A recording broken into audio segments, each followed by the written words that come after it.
तो चलिए लेसन को स्टार्ट करते हैं। तो यहाँ पे देखिए आपको मैप दिया गया है। द 16 महाजनपद थे, उनको यहाँ पे मैप में आपको दिखाया गया है अच्छे से।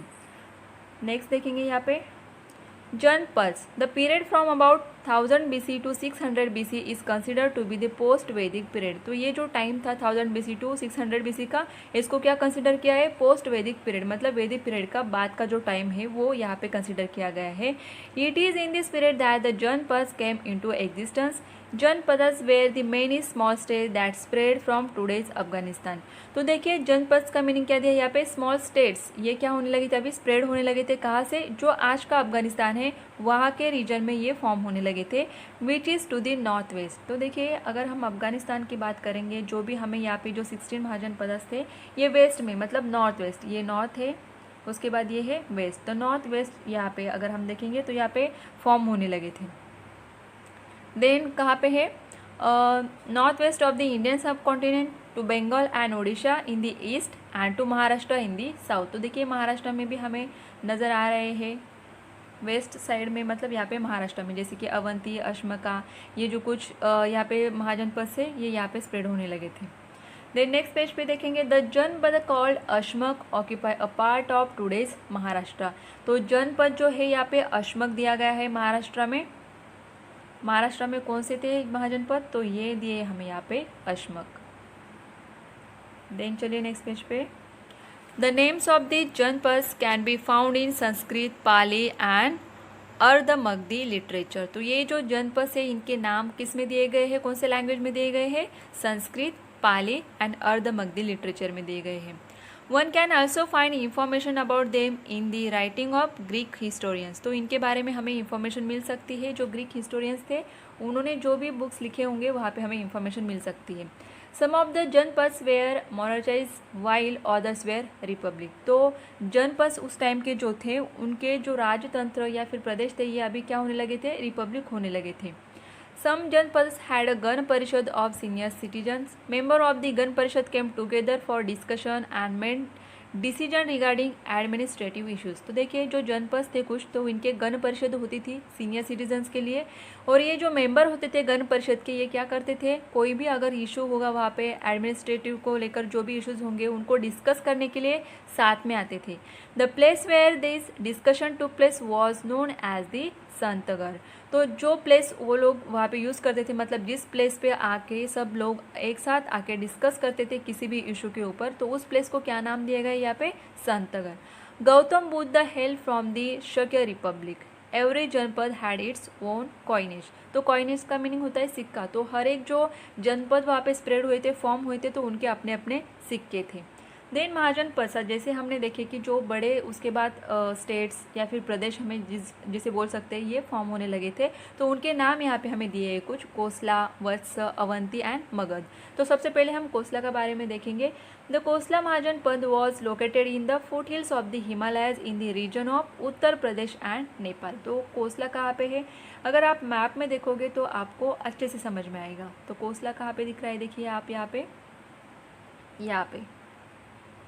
एक मिनट, देखिए यहाँ पे दिख रहा है कोसला। तो यहाँ पे ये महाजनपद स्प्रेड हुए थे। इनके बारे में इंफॉर्मेशन देखेंगे कुछ हम। The famous cities of Kosala were Shravasti, Kushavati and Saket. तो इसके जो इस महाजनपद के जो सिटीज़ थी, फेमस सिटीज़, उनका नाम यहाँ पे दिया गया है श्रावस्ती, कुशावती एंड साकेत नाम दिए गए हैं। Shravasti was the capital of Kosala, और कोसला की कैपिटल कौन सी दी थी यहाँ पे? Shravasti. Gautam Buddha had live in the famous vihar Jetavana at Shravasti for a long time. तो गौतम बुद्ध जो थे उनके विहार में, मतलब उनकी जो रहने की जगह होती है, ये कहाँ पर थी? श्रावस्ती में। वो काफ़ी दिनों तक वहाँ पे लॉन्ग टाइम के लिए रहे थे। The Kosala king Prasenjit was a contemporary of the Buddha and Vardhaman Mahavir. तो ये जो राजा थे प्रसेनजीत, ये गौतम बुद्ध एंड वर्धमान महावीर है उनके काल में थे।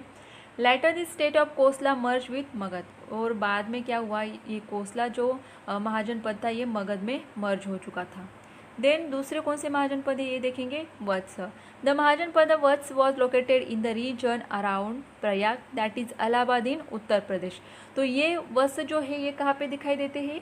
हम देखेंगे मैप में, देखिए यहाँ पे जो इलाहाबाद और बिहार का पार्ट दिया गया है यहाँ पे ये दिखेंगे। अगर आप मैप में देखोगे तो आपको वहाँ पे इजीली समझ में आ जाएगा कि कहाँ पर ये लोकेटेड है।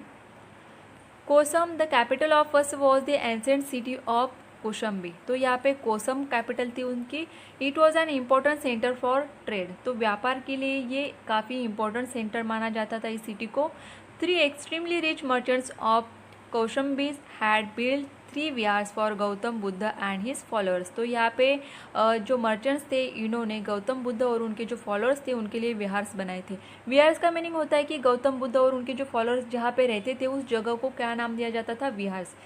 King Udayan was a contemporary of Gautam Buddha. After King Udayan, the state of Vatsa could not maintain its independent existence for long. The king of Avanti, Mahajanpad, conquered the state.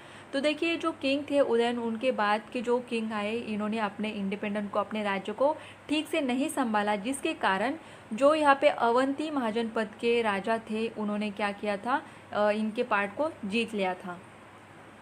उसके बाद आए यहाँ पे Avanti. The ancient kingdom of Avanti was located in the Malwa region of Madhya Pradesh. तो आप map में देख लीजिए, आपको समझ में आएगा कि ये मध्य प्रदेश में लोकेटेड है। उज्जैनी मतलब उज्जैन जिसे हम कहते हैं वॉज इट्स कैपिटल। तो उनकी कैपिटल कौन सी थी, Ujjain. The city was an important trade centre. तो कैपिटल जिस सिटी को बनाया जाता था तो ऑब्वियसली वहाँ पे व्यापार के लिए वहाँ पे जो सेंटर माना जाता था अच्छे से वहाँ पे। The king of Avanti Pradyot was a contemporary of Gautam Buddha and Vardhaman Mahavir. During the reign of King Nandivardhan, the state of Avanti was merged into the Magadha Empire. तो इनके काल में जो नंदीवर्धन थे उनके काल में फिर Avanti was merge into the Magadh empire में मर्ज हो चुकी थी। देन उसके बाद कौन से महाजनपद आए यहाँ पे, Magadh. The ancient Mahajanpad of Magad was spread through the region of Gaya, Patna in Bihar and some region in Bengal. तो कुछ पार्ट जो है बिहार में और कुछ पार्ट जो है बंगाल में आता है मगध का, यहाँ पर ये स्प्रेड हुए थे। The capitals of Magadha was Rajagriha, जिसे राजगीर भी कहा जाता है। King Bimbisara's palace was build by the architect Mahagovinda. Then Jivaka the famous physician was at the court of Bimbisara. Bimbisara had become a follower of Gautam Buddha. तो ये किनको फॉलो कर रहे थे वहाँ पे, गौतम बुद्ध के जो भी उनके विचार थे उनको मानने वाले थे ये। Some janapadas gradually became stronger and expanded their geographical boundaries. तो कुछ जनपद जो थे इन्होंने अपने बाउंड्रीज को काफ़ी अच्छे से फैलाया, अपने राज्य को काफ़ी बड़ा किया था। Such janapadas came to be known as a mahajanapada. तो पहले जनपद मतलब जो स्टेट छोटे छोटे थे इन्होंने अपनी बाउंड्रीज बढ़ाई थी, अपने राज्य को एक्सपांड किया था और उन्हीं को फिर महाजनपदस कहा जा रहा था। From the literature of that period it is clear that up to the 6th century BCE 16 Mahajanapadas had acquired special importance. तो यहाँ पे ये जो 16 महाजनपदास हुए हैं इनको काफ़ी इंपॉर्टेंट माना जाता है। Kosala, Vatsa, Avanti and Magadha among them became more powerful. तो ये 16 जो महाजनपद थे उनमें से कोसला, वत्स, अवंती एंड मगध काफ़ी पावरफुल थे, शक्तिशाली थे। Rise of the Magadh empire. तो मगध एम्पायर किस तरीके से यहाँ पे राइज हुए, उनकी जो राज्य थे ये किस तरीके से इंक्रीज हुआ है ये हमें देखना है यहाँ पे। Ajatashatru the son of Bimbisara continue with the policy of expansion of the Magadh empire. तो यहाँ पे जो बिम्बिसारा थे उनका जो पुत्र था, उनका जो बेटा था अजातशत्रु, इसने मगध एम्पायर को काफ़ी अच्छे से एक्सपांड किया था। He successfully conquered many republic of the east. जो इसमें जो भी राज्य थे उनको उन्होंने क्या किया था, जीत लिया था। The kingdom of Magadh prosper during the reign of Ajatashatru. तो देखिए यहाँ पे ही had become a follower of Gautam Buddha. और ये किसको फॉलो कर रहे थे, यहाँ पे गौतम बुद्ध को फॉलो कर रहे थे वहाँ पे।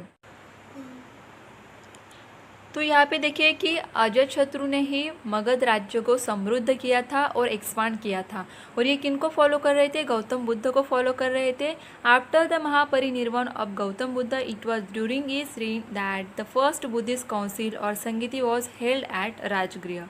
तो देखिए यहाँ पे जब गौतम बुद्ध का महापरिनिर्वाण हो गया, मतलब वो नहीं रहे, उसके बाद फर्स्ट बुद्धिस्ट काउंसिल इसका मतलब होता है कि राज्यसभा। तो बुद्धिस्ट जो थे उनकी जो राज्यसभा हुई उसे ही संगीति कहा जाता है।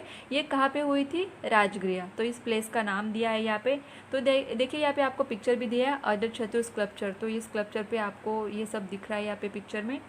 The foundation for the new capital Pataligrama of Magadha was laid during Ajatashatru's period. तो अजातशत्रुस के पीरियड में ही मगध की जो कैपिटल है ये बनाई गई थी पाटलीग्राम, जिसे बाद में पाटलिपुत्र के नाम से प्रसिद्धि मिली थी। Pataliputra was probably in the vicinity of today's Patna city. तो ये पाटलिपुत्र मीन्स आज का जो पटना सिटी है वही उस टाइम पाटलिपुत्र कहा जाता था। A noteworthy successor of Ajatashatru was the Magadha king Shishunaga. तो यहाँ पे देखिए, यहाँ पे जो मगध राजा अजातशत्रु के बाद अगर किसी ने एक्सपांड किया था तो यहाँ पे शिशुनाग जो थे किंग, इन्होंने ही मगध राज्य को समृद्ध किया था। He annex the kingdom of Avanti, Kosala and Vatsa to Magadha. तो इन्होंने इनके साथ क्या किया था, यहाँ पे संलग्न अपने राज्य को जोड़ दिया था।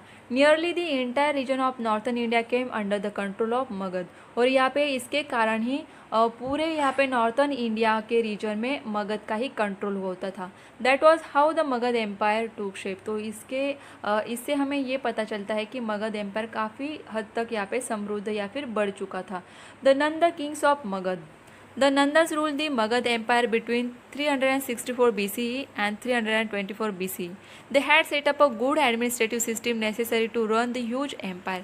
तो देखिए, मगध एम्पायर जो हमने देखा काफ़ी हद तक यहाँ पे बढ़ चुका था, ह्यूज एम्पायर बन चुका था। तो इनके एडमिनिस्ट्रेटिव सिस्टम भी इन्होंने काफ़ी अच्छे से बना ली थी। They had a huge 4 column army of infantry. Infantry का मीनिंग होता है कि पैदल सेना जो होती है, मतलब चल के जो युद्ध में सैनिक होते, चल के युद्ध करते हैं आमने सामने ज़मीन के ऊपर, तो उन्हें इन्फेंट्री कहा जाता है। देन उसके बाद आता है कैवलरी। तो कैवलरी का मीनिंग होता है यहाँ पे जो घुड़सवार होते हैं, घोड़े पे बैठ के जो सैनिक युद्ध करते हैं उन्हें कहा जाता है। चैरियट्स का मीनिंग पता है कि रथ के ऊपर जो सैनिक होते हैं और युद्ध करते हैं उन्हें चैरियट्स कहा जाता है। और बाद में एलिफेंट्स, तो एलिफेंट्स के ऊपर भी।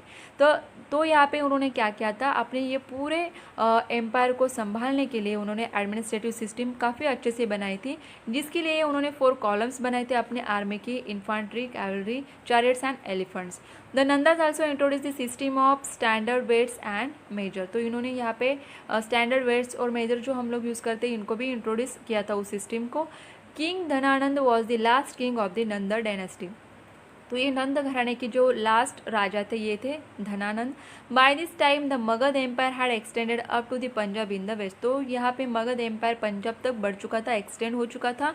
However, during Dhananand's reign, the ambitious youth Chandragupta Maurya own Pataliputra. तो देखिए, इनके राज्य में, इनके काल में, धनानंद के काल में क्या हुआ था कि जो चंद्रगुप्त मौर्य है इन्होंने पाटलिपुत्र को जीत लिया था। Ended the Nanda regime and laid the foundation of the Maurya empire. तो यहाँ पे उन्होंने नंद रिगाम जो था, उनका जो काल था उसे वहाँ पे ख़त्म कर दिया था पूरी तरीके से, और मौर्य एम्पायर को वहाँ पे उन्होंने क्या किया था, शुरू किया था। In the next chapter, we will read about the foreign invasion on the western and northwestern frontiers of India during the rise of the Maurya Empire. तो मौर्य एम्पायर में कौन कौन सी फॉरेन इन्वेजन हुए ये हमें नेक्स्ट लेसन में देखना है। Also we will read about the Maurya empire in greater detail. तो मौर्य एम्पायर के बारे में डिटेल में हम जानेंगे, लेकिन नेक्स्ट लेसन में। तो यहाँ पे डू यू नो में आपको यहाँ पे दिए हैं 16 महाजनपद, उस टाइम के उनके नाम, और आज के जो सिटीज़ के नाम है ये यहाँ पे हमें दिए हैं। तो आप लोग रीड कर सकते हो, तो आपको इजीली समझ में आ जाएगा। तो देखिए स्टूडेंट्स, अगर आपको ये वीडियो अच्छी लगे तो वीडियो को लाइक करें, शेयर करें, कमेंट करके ज़रूर बताइए, और चैनल को सब्सक्राइब नहीं किया है तो सब्सक्राइब ज़रूर कीजिए।